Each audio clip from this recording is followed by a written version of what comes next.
31st night পালন করা যাবে কি না? আহা ভাইরা আমার, 31st নাইট এটা উদযাপন কেন করা হয়, এটার পেছনের রহস্য কি? অন্য কোনো সময় তো এই বাজি, আতশবাজি, আপনার পটকা ফুটানো, বাজি ফুটানো, তারপরে আনন্দ ফুর্তি এগুলা করা যায়, কিন্তু এই টাইমে বিশেষভাবে করার রহস্যটা কি, ফজিলতটা কি? এটার ফজিলত হলো, অনেকে করে ফজিলত জানে না আসলে এটা কেন করে। মূলত এটা যারা করেন ওনাদের বিশ্বাসের একটা গোড়া আছে, সে গোড়াটা হলো তারা মনে করে বছরের প্রথম দিনের প্রথম ক্ষণটাকে যদি উল্লাস করে আনন্দ করে মাতিয়ে রেখে ফুর্তি করে কাটানো হয় তাহলে সারা বছর নাকি হাসি খুশি থাকা যাবে। বুঝতে পারছেন কথা? বছরের প্রথম দিনের প্রথম সময়কে, প্রথম প্রহরকে, প্রথম মুহূর্তটাকে আনন্দ উৎসব করে কাটাইলে সারা বছর নাকি ভালো থাকা যাবে। এই বিশ্বাসটা মূলত আসছে কোত্থেকে জানেন? এই বিশ্বাসটা আসছে পেগানদের থেকে। পেগান প্রকৃতি পূজারী বুঝেন? রাতের পূজা করে, দিনের পূজা করে, সময়ের পূজা করে, বিভিন্ন সৃষ্টির পূজা করে। এই প্রকৃতি পূজারী এদের থেকে এসেছে। আমাদের দেশেও একসময় ছিল, বৃষ্টি আসে না তো কি করে? কাদা গায়ে মাখে। কাদা গায়ে মাখলে কি হবে?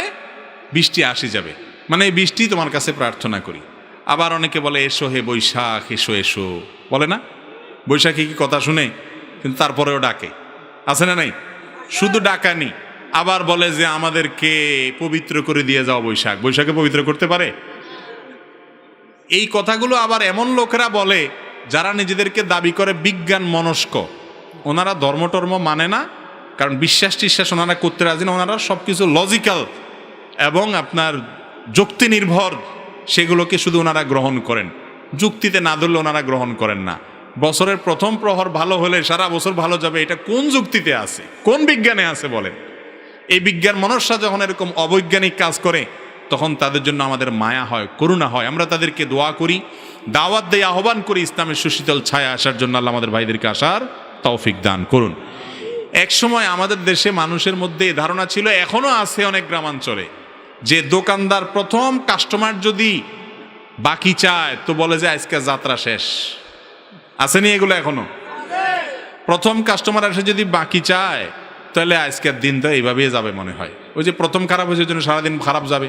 বাসার থেকে বাইরে হওয়ার সময় ঝাড়ু দেখছে হিসা, তো আজকে যেহেতু ঝাড়ু দেখছি প্রথমে, তাহলে কপালে আর দিন ঝাড়ুই মনে হয় আস। এসব ফালতু বিশ্বাস আমাদের সমাজে এখনো অনেকের মধ্যে আছে। এগুলোর বিরুদ্ধে আলেমরা সংগ্রাম করে যাচ্ছেন, এই সমস্ত কুসংস্কারের বিরুদ্ধে। আমাদের বিজ্ঞান মনস্করা আবার এরকম একটা আমদানি করে লয়ে আইছে, কয় বছরের প্রথম প্রহরে ফুর্তি করলে সারা বছর ভালো যাবে। এটা অনেকটা ওই রকম হয়ে গেল না? কি বলেন? একই রকম হয়ে গেল না?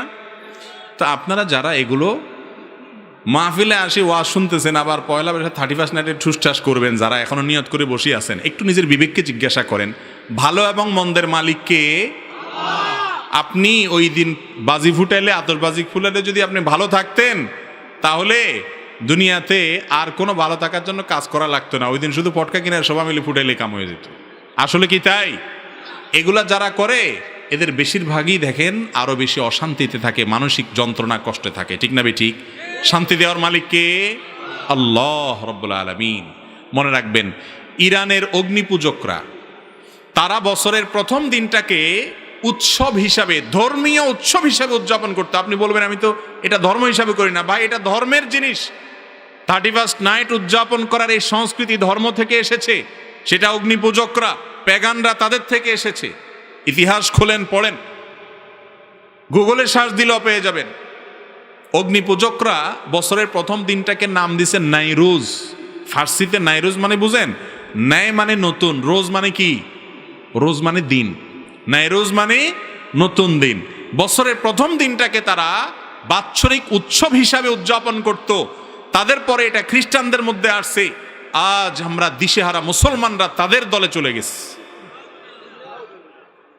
আপনার আমার প্রিয় নবী সাল্লাল্লাহু আলাইহি সাল্লাম সেই 1450 বছর আগে সাবধান করে গেছেন, লা তাত্তাবিউন্না সুনানা মান কানা ক্বাবলাকুম শিবরান বিশিবরিন ওয়া যিরাআন বিযিরা। তোমরা তোমাদের পূর্বসূরীদের অনুসরণ করবে, অন্ধ অনুসরণ। তারা যদি 1 বিঘত আগায় জাহান্নামের দিকে, তোমরা সেদিকে 1 বিঘত আগাবা। এক হাত গেলে এক হাত যাবা, যদ্দূর যাবে অদ্দূর যাবা, তারা গর্তে ঢুকলে তোমরাও গর্তে ঢুকে যাবা, এরকম অন্ধের মতো কাজ করবা। কেন করছো? নিজের বিবেককে জিজ্ঞেস করে কোনো উত্তর পাবা না, তারপরেও করছো কারণ তারা সবাই করে। জিজ্ঞাসা করা হয়, ইয়া রাসূলুল্লাহ, কারা? যাদের অনুসরণে মুসলমানরা এরকম অন্ধের মতো করবে। নবীজি বলেছেন, কারা আর হবে? ইহুদি খ্রিস্টান কিনা জিজ্ঞাসা করা হয়েছে, তিনি বলছেন হ্যাঁ, তাদের কথাই বলছি, এছাড়া আর কারা হবে? আজকে পশ্চিমারা, ইহুদি খ্রিস্টানরা কোনো কালচার, কোনো সংস্কৃতি দেখাইলেই যুব সমাজ আজ আমরা হুমড়ি খেয়ে পড়ছি, লাফিয়ে পড়ছি। কেন করছি সেটা জানি না। যেই দেশে শীতের সময়ে, কনকনে শীতে উত্তরবঙ্গে মানুষ মারা যায়, যেই দেশে ফুটপাতে এখনো না খেয়ে শিশু মায়ের কোলে চোখের পানি ফেলে, সেই দেশে লক্ষ নয় crore crore billion billion dollar খরচ করা হয়, বিলিয়ন বিলিয়ন টাকা খরচ করা হয় শুধুমাত্র এই 31st নাইট উদযাপনের নামে। এটা কোনো সভ্য সমাজের সংস্কৃতি হতে পারে? কিন্তু এটার বিরুদ্ধে কথা বলার মানুষ নাই। মাদকের বিরুদ্ধে কথা বলে, মাদক নির্মূল করতে চায়, মাদক নিয়ন্ত্রণ করতে চায়, আর মাদকের সবচেয়ে ছড়াছড়ি এবং সয়লাভ হয় যখন, তখন এই 31st নাইট। যুব সমাজকে ভালো থাকতে বলেন, যুব সমাজকে সুপথে আসতে বলেন, তাদেরকে বিপদগামিতা থেকে রক্ষা করার কথা বলেন, ইভটিজিং কমাইতে বলেন, ধর্ষণ কমাইতে বলেন, অসামাজিক কর্মকাণ্ড কমাইতে বলেন, অপরাধ প্রবণতা কমাইতে বলেন। আর 31st নাইটের মতো বিজাতীয় কালচার আমদানি করে যুব সমাজকে নষ্টের দিকে ঠেলে দিচ্ছেন।